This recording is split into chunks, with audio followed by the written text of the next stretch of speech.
Les femmes que nous sommes, Okay. nous avons besoin d'être valorisées. Wow.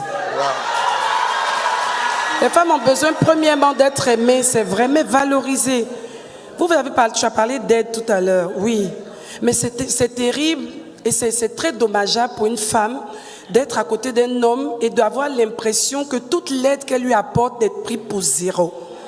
Et qu'on passe tout le temps à lui donner l'impression qu'elle n'apporte rien, elle ne fout rien, elle ne fait rien. Même si elle est ménagère, le fait même de prendre soin de la maison, qu'on vienne lui cracher au visage, tu ne fous rien, tu ne vaux rien. Ça, c'est blessant pour une femme.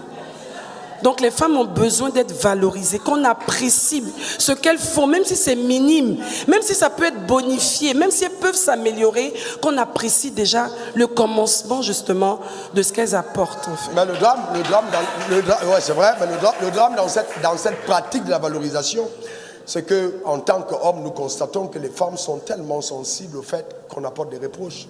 Parce qu'une femme, c'est vrai qu'elle a besoin d'être valorisée, mais une femme doit des reprises. Tout à fait, non, ça n'empêche pas. Est-ce que ce n'est pas le complexe de la valorisation qui a jeté Adam dans le problème?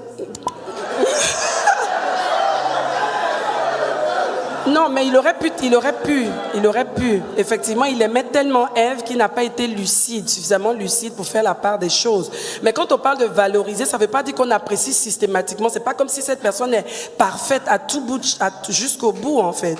Elle peut avoir des défauts, on reconnaît, on accepte les remarques, mais qu'on apprécie au moins ce qui est fait. Mais pratiquement. Parce que beaucoup de femmes, justement, quand on les écoute dans leurs plaintes, c'est ça. Le monsieur, vraiment, il n'apprécie pas ce que je fais, il me dévalorise, il me prend pour n'importe quoi. Et ça vient de là. Est-ce que les plaintes de ces femmes ne sont pas des plaintes d'exagération? Non, attendez, écoutez jusqu'au bout. Attendez, je suis là, je vais répondre. Je vais répondre pour nous. Attendez jusqu'au bout. Vous avez votre avocate à côté, attendez. Attendez jusqu'au bout. Voici ce qui peut se passer. Généralement, les bonnes actions, moi je l'ai remarqué moi-même, et bien même dans notre couple, gestion de couple ensemble, il y a souvent des sujets de crise, que les bonnes actions qu'on pose à l'égard d'une femme, elle a tendance à l'écrire sur du sable. Et les mauvaises actions sont gravées sur le rocher. De façon que, oui, tout de suite. Donc, ça fait que dès qu'il y a un événement, la femme a tendance à s'agripper sur l'événement pour dire que tu ne m'as pas valorisé. Mais elle oublie tous les actes de valorisation du passé. Et ça nous dérange. Non. J'ai dit, est-ce que les hommes, est-ce que j'ai pas raison là? Voilà. Oui, mais en fait, il faut un équilibre. Il faut un équilibre. Parce qu'en même temps, il ne faut pas aussi tomber dans la manipulation. Parce qu'il y a beaucoup de femmes qui manipulent. Je ne suis pas ici en train de parler justement de la manipulation. De donner l'impression à tout bout de champ qu'on va mal et puis voilà, avoir un faciès qui veut donner l'impression qu'on est plus ou moins esclavagisé. C'est pas de ça que je parle. Je parle du fait qu'à des moments précis, on puisse s'arrêter et apprécier et valoriser l'apport d'une femme dans une vie. Nous sommes d'accord. Et nous sommes d'accord que ça, c'est quelque chose d'extrêmement important. Et ça nous fait du bien. Totalement d'accord. C'est ça. Totalement. Mais nous savons aussi que ça ne vous fait pas du bien que vous puissiez des reprises quand vous commettez une faute. Si.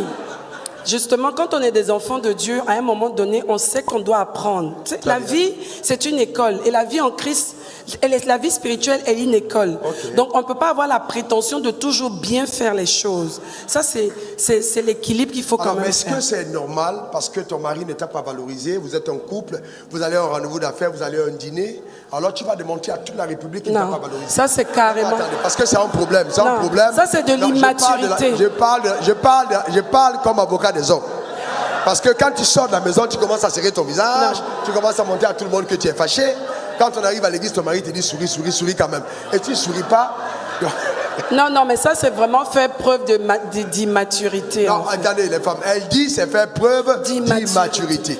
Donc nous prions que toutes les femmes soient matures. Oui. Ah oui. Ça veut dire que ce n'est pas parce qu'il y a eu un acte qui a été un acte de déshonneur à son égard que ça doit être une catastrophe publique. Bien sûr. Très bien. Et ça ne va même pas régler le problème en fait. Ça va l'empirer. Et après, quand tu vas entendre les gens justement faire des commentaires à cause de l'attitude que toi-même tu as démontré publiquement, c'est toi qui seras maintenant mal à l'aise. Une femme qui se comporte comme ça est une femme insensée. Ben oui, elle est en train, c'est justement, elle n'est pas sage. Elle est en train elle-même de détruire ce qu'elle a construit depuis. Les problèmes se règlent en famille et de façon mature. Mais je voudrais aussi te dire au nom de tous les hommes que le mariage, dans notre dispensation, n'a jamais été fait par deux conjoints parfaits. Ben, c'est clair. C'est pour ça que je ramène l'équilibre tout le temps. Ok. C'est ça. On sait que vous pouvez faire des erreurs, que nous aussi nous pouvons faire des erreurs.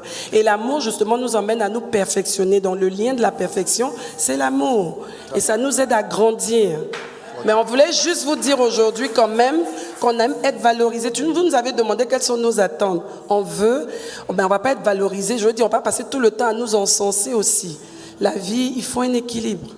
D'accord. C'est-à-dire apprécier ce que vous faites, apprécier votre contribution, apprécier quand votre il faut présence. apprécier. Quand il faut l'apprécier. Exactement. Ok. Quand c'est bien fait, on dit c'est très bien fait. Voilà. Quand c'est pas bien fait, on peut dire c'est pas bien fait. Mais quand c'est bien fait, on devrait le dire aussi. Donc ça veut dire que quelqu'un qui a mangé un bon plat peut dire j'ai aimé le repas, c'était bien préparé, Oui. etc. Oui. Il a aussi le droit de dire qu'aujourd'hui il y avait trop de C'était cubes magiques. voilà. Et quand il fait ça, on comprend tout de suite que c'est quelqu'un qui est équilibré et qui cherche à... C'est constructif en fait.